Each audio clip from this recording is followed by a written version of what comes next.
नाजरीन, अजीम सल्तनत मिस्र की सरजमीन में एक बस्ती थी जिसकी गलियों में एक बूढ़े यहूदी का नाम बड़े एहतराम और अजीब खौफ के साथ लिया जाता था। वो न कोई बादशाह था, न कोई काजी, मगर लोग इसे एक अनोखे हुनर का मालिक समझते थे। कहा जाता था कि वो सिर्फ किसी लड़की की नब्ज पकड़कर ये बता देता था कि वो अब तक कुंवारी है या उसकी असमत यानी इज्जत बर्बाद हो चुकी है। ये बस्ती मुकम्मल तौर पर यहूदियों से आबाद थी। मुसलमानों के चंद खेमे यहां मौजूद थे, मगर वो भी कुछ अरसा बाद हिजरत करके यहां से चले गए थे। यहूदियों के एक रस्मो रिवाज में निकाह से पहले लड़की को इस बूढ़े के पास ले जाना लाजमी समझा जाता था।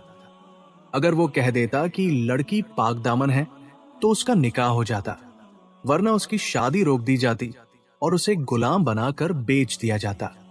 बस्ती के लोग इस यहूदी दाना बुजुर्ग पर अंधा एतमाद करते थे, क्योंकि कई मर्तबा उसकी बात हकीकत साबित हो चुकी थी। मगर ये कोई नहीं जानता था कि उसके फैसलों के पीछे असल हकीकत क्या है। वक्त गुजरता गया, इस बूढ़े की शोहरत पूरे मिस्र में फैल गई। यहां तक कि अगर किसी बस्ती में निकाह तय पाता तो सबसे पहले मुतालबा यही होता कि दुल्हन को इस यहूदी के पास ले जाया जाए। वो नबजस पकड़ता और अपने अल्फाज में लड़की के मुकद्दर का फैसला सुना देता था। अगर वो लड़की को कुंवारी करार देता तो खुशियां मनाई जाती, और अगर बदकिरदार करार देता तो लड़की को गुलामी के बाजार में धकेल दिया जाता। एक दिन सुल्तान सलाहुद्दीन अयूबी रहमतुल्लाह अलैह अपने अजीम शान दरबार में थे, जो उस रोज खुली कचहरी के तौर पर आम आवाम के लिए खोला गया था। इंसाफ के तलबगारों की फरियादें सुनी जा रही थी। दरबार में मुख्तलिफ इलाकों से आए लोग अपनी शिकायतें और मुकद्दमात पेश कर रहे थे। इतने में एक निहायत कमजोर बूढ़ा, जिसके हाथ में एक लाठी और जिस्म बुढ़ापे की कमजोरी से कांप रहा था, सुल्तान के सामने आकर रुका। उसके चेहरे और लिबास से ही जाहिर था कि वह यहूदी है। सुल्तान ने उसे गौर से देखा और नरम लहजे में फरमाया, अगर मेरी आंखें धोखा नहीं खा रही हैं तो मैं कह सकता हूं कि तुम मुसलमान नहीं बल्कि यहूदी मजहब से हो, हजरत मूसा के पैरोकार हो। बूढ़े ने सर झुकाकर अर्ज किया, जी हुजूर, आपने दुरुस्त पहचाना। फिर अदब से बोला, जब आपने ये इलाका फतह करने के बाद भी हमें इस सरजमीन पर अपनी मर्जी के मुताबिक रहने की इजाजत दी, तो हमारे दिल में आपके लिए जो नफरत थी वो खत्म हो गई। हम आपको जालिम समझते थे, मगर आप तो रहम दिल और इंसाफ पसंद है। हमारे तमाम यहूदी आपकी इज्जत करते हैं, चाहे हमारा और आपका मजहब अलग है, लेकिन इंसानियत के मजहब में आपने हमारे साथ कोई फर्क नहीं किया। इस अजीम शानो शौकत वाली सल्तनत को फतह करने के बाद भी आपने हमें हमारे मजाहिब और अकायद के मुताबिक आजादी दी कि जिस तरह चाहो अपनी इबादत करो। तुम पर किसी तरह की नाजायज सख्ती नहीं की जाएगी। ये सुनकर सुल्तान ने मुस्कुराकर उसका शुक्रिया अदा किया और कहा, बताओ किस जरूरत ने तुम्हें इतनी दूर से यहां तक पहुंचाया। बूढ़े ने लरजती आवाज में कहा, हुजूर, हम एक बड़ी मुसीबत में घिरे हुए हैं। बस्ती के लोग बेबस हैं और उनके लिए इंसाफ का वाहिद सहारा आप है। सुल्तान ने फौरन पूछा कि क्या मामला है, तो बूढ़े ने तफसील से बताया, हमारे इलाके में एक बूढ़ा यहूदी है जो लड़कियों की नबजस देखकर फैसला सुनाता है कि वो कुंवारी है या नहीं। अगर वो पाक दामन कह दे तो उनकी शादी हो जाती है, और अगर बदकिरदार कह दे तो लड़की को गुलाम बनाकर बेच दिया जाता है। लोग उस पर अंधा यकीन करते हैं क्योंकि कई बार उसकी बात दुरुस्त निकली है, मगर हुजूर, मुझे शक है कि इसके पीछे कोई चाल, कोई खुफिया हकीकत है, या उसके पास कोई ऐसा अमल या काला जादू या कुछ भी ऐसी ताकत जरूर है जो किसी को मालूम नहीं। फिर इसकी आवाज और भारी हो गई, हुजूर, मेरी एक ही बेटी है जिसे मैंने बड़ी मोहब्बत और नाजो नाम से पाला है। आज जब उसकी शादी का वक्त आया तो उसके मंगेतर ने शर्त रखी कि पहले उसे इस बूढ़े के पास ले जाया जाए। अगर वो उसे पाक दामन करार दे दे तो निकाह होगा, वरना उसका अंजाम भी बाकी लड़कियों जैसा होगा। बूढ़े ने कम कंपाती आवाज में कहा, मैं जानता हूं कि मेरी बेटी पाक दामन और मासूम है। उसने कभी घर की चारदीवारी से बाहर कदम नहीं रखा, मगर मुझे डर है कि वो यहूदी जरूर उसे बदकिरदार करार देगा। बूढ़ा लोहार हिचकिचाते हुए बोला, हुजूर, छोटा मुंह बड़ी बात। बूढ़े लोहार की ये बात खत्म हुई तो फिर उसने झिझकते हुए अर्ज किया, हुजूर, उस बूढ़े यहूदी पर बस्ती के लोग बेपनाह भरोसा करते हैं। उनके नजदीक वो कोई आम इंसान नहीं, बल्कि एक इबादत गुजार बुजुर्ग है, क्योंकि वह दिन रात का अक्सर हिस्सा इबादत में गुजारता है। लोग उसके जोहदो तकवा की मिसालें देते हैं और उसके दरवाजे पर अकीदतमंदों का हुजूम लगा रहता है। अगर आपने उसे यूं ही गिरफ्तार करने का हुक्म दे दिया तो बस्ती के लोग, जो पहले ही आपकी रियाया में गैर मुस्लिम हैं, आपसे बददिल हो जाएंगे। बल्कि मुमकिन है कि आपके खिलाफ नफरत के अंगारों के बीज उनके दिलों में बैठ जाएं। लेकिन अगर आप उस यहूदी का असल चेहरा खुद उनके सामने बेनकाब कर दे तो फिर मुझे जरा सा भी शक नहीं, बल्कि पूरा यकीन है कि पूरी बस्ती के लोग यहूदी इस्लाम कबूल कर लेंगे। लोग अमन पर आ जाएंगे। लोग पहले ही आपकी इंसाफ पसंदी और रहमदिली से मुतासिर है, और अगर वो अपनी आंखों से देख लेंगे कि ये शख्स दर असल कैसा धोखेबाज है तो वो जरूर हक बजा लाएंगे। क्योंकि सुल्तान मुआज्जम, मेरे वालिद कहा करते थे कि अल्फाज और तलवार वो काम नहीं करते जो अमल कर देता है। जब अमलन ये यहूदी झूठा और धोखेबाज साबित हो जाएगा तो किसी के पास शको भ्रम की कोई गुंजाइश नहीं होगी। लेकिन अगर आपने अल्फाज के नश्तर चलाकर उस यहूदी को अपने दरबार में बुलवा लिया या उसको कोई सजा दे दी तो लोग समझेंगे कि ये सरासर धोखा है, और मुसलमान सुल्तान हम यहूदियों को अपनी सरजमीन पर बर्दाश्त नहीं करना चाहता। इसलिए हमारे पेशवा को जबरदस्ती गिरफ्तार करवा लिया है, जबकि उस पर तो कोई जुर्म भी साबित नहीं हुआ। सुल्तान सलाहुद्दीन अय्यूबी रहमतुल्लाह अलैह ने गहरी नजर से बूढ़े लोहार को देखा और लम्हा भर के लिए खामोश हो गए। फिर आहिस्ता से बोले, तुम ठीक कहते हो। अगर हम उसकी हैसियत को सबके सामने ले आए तो ये महज एक फर्द की सजा का मामला नहीं रहेगा, बल्कि एक पूरी बस्ती की हिदायत का सबब बन सकता है। मगर सुल्तान के चेहरे पर संजीदगी के आसार थे। वो जानते थे कि ऐसा करने के लिए कियासे तदबीर काफी नहीं होगी, लेकिन उसका असल चेहरा सबके सामने लाने के लिए हमें एक गैर मामूली मंसूबा बनाना पड़ेगा, क्योंकि वह अपने बचाव में हर तरह की चाल चल सकता है। ये कहकर सुल्तान गहरी सोच में डूब गए। चंद लम्हों बाद उन्होंने दरबार में मौजूद अपने माहिर वजीर को बुलाया। वजीर हाजिर हुए तो सुल्तान ने धीमी आवाज में कहा, किसी ऐसे माहिर को तलाश करके लाओ जो मेरे बाजू को इस तरह तैयार कर दे कि वो बिल्कुल औरत का मालूम हो। दरबार में मौजूद लोग हैरत से एक दूसरे को देखने लगे। सबके चेहरों पर सवाल था कि सुल्तान इतना अजीबोगरीब हुक्म क्यों दे रहे हैं।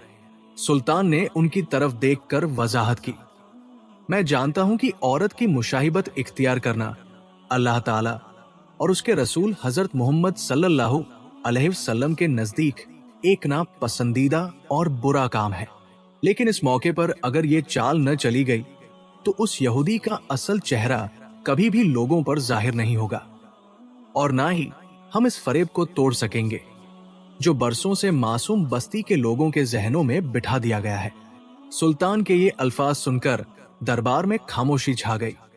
सबने सर झुका लिए, क्योंकि वो जानते थे कि सुल्तान जो भी कदम उठाएंगे वो सिर्फ अदल और इंसाफ की खातिर ही होगा। इतने में वजीर अली बिन सुफियान ने हुक्म बजा लाते हुए एक माहिर शख्स को दरबार में हाजिर कर दिया। वो शख्स अपने फन में बेमिसाल था। उसने आगे बढ़कर बड़े अदब से सुल्तान के सामने सलाम अर्ज किया, फिर हुक्म की तामील में मसरूफ हो गया। उसने सुल्तान के बाजू पर मुख्तलिफ जड़ी बूटियों से तैयार किया हुआ मरहम और नरम चूने जैसा महलू लगाया। कुछ देर बाद उसने बाजू पर एक बारीक रेशमी कपड़ा लपेटकर मसाज किया, फिर खास पाउडर और तेल का इस्तेमाल किया। आहिस्ता आहिस्ता सुल्तान का मजबूत और मर्दाना बाजू इतना नरम और नाजुक हो गया कि वो देखने में किसी नौजवान औरत के बाजू जैसा मालूम होने लगा, साफ, गोरा और मुलायम। हाजरीन ने हैरत से ये तब्दीली देखी, मगर कोई कुछ न बोला। इसके बाद सुल्तान ने औरतों जैसा बिल्कुल स्याह रेशमी नकाब लिया। उसे इसी तरह लपेटा कि सिर्फ आंखें झलक रही थी। नकाब के साथ उन्होंने एक लंबा चोगा भी ओढ़ा, जिससे उनकी कामत और हुलिया बिल्कुल किसी बापर्दा औरत जैसा दिखाई देने लगा। जब ये नाकाबिले यकीन तैयारी मुकम्मल हुई तो सुल्तान ने अपनी तलवार को लिबास के अंदर छुपाया, वजीर को इशारा किया, फिर उस बूढ़े लोहार के साथ उस बस्ती की तरफ रवाना हो गए जहां वो मशहूर बूढ़ा अपने फरेब का कारोबार कर रहा था। रास्ते में सूरज की रोशनी मध्यम पड़ रही थी। बस्ती की बुलंद फसीलें दूर से नजर आने लगी। सुल्तान के दिल में सिर्फ एक ही इरादा था कि आज इस बस्ती के लोग अपनी आंखों से देखेंगे कि उनका इबादत गुजार बुजुर्ग दरअसल कैसा धोखेबाज और जालिम है। चंद घंटों बाद जब सुल्तान सलाहुद्दीन अय्यूबी रहमतुल्लाह अलैह उस बस्ती में दाखिल हुए तो मनाजिर इंतहाई दर्दनाक थे। गलियों और बाजारों में एक अजीब उदासी फैली हुई थी। लोग खामोश और गमगीन चेहरों के साथ वक्त गुजार रहे थे। ये वो बस्ती थी जहां उस जालिम यहूदी बूढ़े की वजह से कई घरों के चिराग बुझ चुके थे। कई बाप अपनी बेटियों को गुलामी में खो चुके थे। कई माओं के आंचल हमेशा के लिए खाली हो गए थे। सुल्तान ने अपने साथ आए हुए बूढ़े लुहार से कहा, तुम यहां रुको, अपनी बस्ती के सब लोगों को एक जगह जमा करो। उन्हें यह खबर दो कि सुल्तान सलाहुद्दीन अय्यूबी खुद इस बूढ़े यहूदी के पास आए हैं। सब लोग वहां इकट्ठे हों ताकि उनकी आंखों के सामने मैं उसका असली चेहरा वे नकाब कर सकूं। याद रखना, ये सब खामोशी से होना चाहिए। उस बूढ़े यहूदी को जरा सा भी शक नहीं होना चाहिए। बूढ़े ने आहिस्ता और कदरे सहमी हुई आवाज से जवाब दिया, हुजूर, जैसा आपका हुक्म। इसके बाद सुल्तान ने दोबारा औरत का हुलिया इख्तियार किया, नरम और नाजुक बाजू और चेहरे को नकाब से छुपाया, लंबा लिबादा पहना और उस जालिम के खेमे की तरफ बढ़ने लगे। कुछ लड़कियां अपनी नब्ज दिखाकर वापस जा रही थी। अगर सच कहा जाए तो ऐसा महसूस होता था कि जैसे वो अपनी जिंदगी और मौत के लिए मुस्तकबिल की राह चुन रही थी। कुछ लड़कियों के चेहरों पर खुशी थी क्योंकि उन्हें पाक दामन करार दे दिया गया था, मगर कई लड़कियां आंसू बहा रही थी क्योंकि उस फरेबकार ने उनकी इज्जत का फैसला अपनी एक नाजुक बुनियाद पर कर दिया था। सुल्तान खेमे के अंदर दाखिल हुए। उनके साथ बूढ़ा लुहार भी था जो अपने आप को लड़की का बाप जाहिर कर रहा था। चूंकि इस बूढ़े लुहार को पूरी बस्ती जानती थी और ये भी जानते थे कि इसकी एक कुंवारी जवान बेटी है जो अब शादी के काबिल हो चुकी है। इसी चीज का फायदा उठाते हुए सुल्तान ने उस बुजुर्ग लुहार को अपना वालिद जाहिर किया और खुद उसकी बेटी बनकर उस यहूदी पेशवा के सामने अपनी पाक दामनी साबित करने के लिए हाजिर हो गए। बूढ़ा यहूदी एक ऊंचे तख्त पर बैठा हुआ था। सामने एक छोटी सी मेज रखी थी और उसके पास एक तांबे का प्याला और कुछ कागज पड़े हुए थे। उसकी आंखें आधी बंद थी और होठों पर जैसे कोई वजीफा चल रहा हो। नकाबपोश औरत को देखते ही उसके चेले ने आगे बढ़कर कहा, औरत, पास आओ। सुल्तान आहिस्ता कदमों से आगे बढ़े और अपना दायां बाजू आगे कर दिया। बूढ़े यहूदी ने बिना ऊपर देखे उसका बाजू पकड़ा। कुछ लम्हों तक आंखें बंद रखी, फिर अचानक उसके चेहरे का रंग बदल गया। उसने दोबारा बाजू को दबाया, फिर तीसरी बार और जोर से पकड़ लिया। उसकी पेशानी पर पसीना उभर आया। उसने आंखें खोली और नकाबपोश औरत की तरफ गौर से देखने लगा। फिर झल्लाकर बोला, तुम झूठ बोल रही हो। चेले ने हैरानी से पूछा, हुजूर, क्या मतलब? बूढ़ा यहूदी घबराई हुई आवाज में बोला, ये औरत आम औरत नहीं है।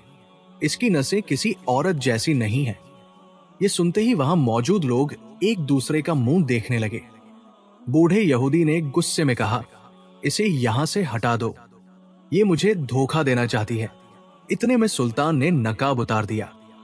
नकाब हटते ही वहां मौजूद लोगों पर जैसे बिजली गिर पड़ी। सबके मुंह खुले के खुले रह गए। बूढ़ा यहूदी कांपने लगा। उसके हाथ से बाजू छूट गया और वो तख्त से फिसलते फिसलते जमीन पर आ बैठा। सुल्तान सलाहुद्दीन अय्यूबी रहमतुल्लाह अलैह ने बुलंद आवाज में फरमाया, ए जालिम, अब बता, तू किस इल्म और किस ताकत से लड़कियों की पाक दामनी का फैसला करता है? तुम जिस्म देखकर और बगैर कोई सबूत लिए कैसे फैसला कर सकते थे? याद रखना कि कोई टालमटोल बहानेबाजी हरगिज काम नहीं आएगी। बूढ़ा यहूदी डर से थरथर कांप रहा था। उसकी जुबान लड़खड़ा रही थी।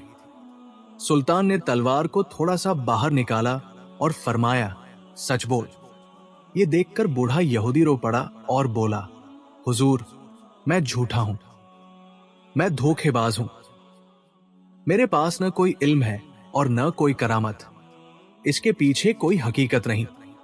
मैं तो सिर्फ माल और दौलत इकट्ठा करने और अपनी हवस पूरी करने के लिए ये सब करता था। मैं सिर्फ अमीर घरानों की लड़कियों को पाक दामन कह देता था ताकि उनके वालिद मुझ पर इनामों की बारिश करें, और गरीब लड़कियों को बदकिरदार कहकर मैं उन्हें गुलामी में बिकवा देता था, जिसमें से मुझे भी हिस्सा मिलता था। हुजूर, मुझे माफ कर दीजिए। मैं वादा करता हूं कि आज के बाद ऐसा नहीं करूंगा, बल्कि ये इलाका छोड़कर चला जाऊंगा। इस दौरान खेमे के बाहर खड़े लोग, जिन्हें बूढ़े लुहार ने खामोशी से बुलाया था, सब अंदर जमा हो गए। बूढ़े यहूदी की बातें सुनते ही वहां मौजूद लोगों में कोहराम मच गया। औरतें रोने लगी और मर्दों ने अपने सर पकड़ लिए। कई बूढ़े बाप आगे बढ़े और चीख चीख कर बोले, तूने हमारी बेटियों को बर्बाद कर दिया। सुल्तान ने गुस्से में फरमाया, आज इंसाफ का दिन है। सुल्तान ने बुलंद आवाज में कहा, तुम्हारा अंजाम ऐसा होगा कि इस इलाके के यहूदी हमेशा याद रखेंगे। और फिर एक ही बार में इसका सर खेमे के बाहर कलम कर दिया गया।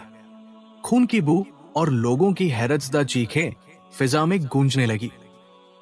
सुल्तान ने ऐलान किया कि आज के बाद कोई भी लड़की ऐसे जालिमों के पास ना ले जाई जाए, और ना ही किसी को इस तरह बेइज्जत या गुलाम बनाया जाए। उन्होंने ये भी फरमाया कि जिन लड़कियों को नाजायज तौर पर गुलामी में बेचा गया है, उन्हें तलाश करके आजाद किया जाए। बस्ती के लोग सुल्तान के कदमों में गिर पड़े और रोते हुए बोले, आपका दीन ही सच्चा है। हम गवाही देते हैं कि अल्लाह एक है और मोहम्मद सल्लल्लाहु अलैहि वसल्लम इसके आखिरी रसूल है। उस दिन के बाद वो बस्ती हमेशा के लिए बदल गई। लोगों ने जुल्म और फरेब को छोड़कर इंसाफ और सच्चाई का रास्ता अपना लिया, और सुल्तान सलाहुद्दीन अय्यूबी रहमतुल्लाह अलैह का इंसाफ कयामत तक के लिए मिसाल बन गया। इसमें कोई दो राय नहीं कि अल्लाह ताला हर चीज पर कादिर है।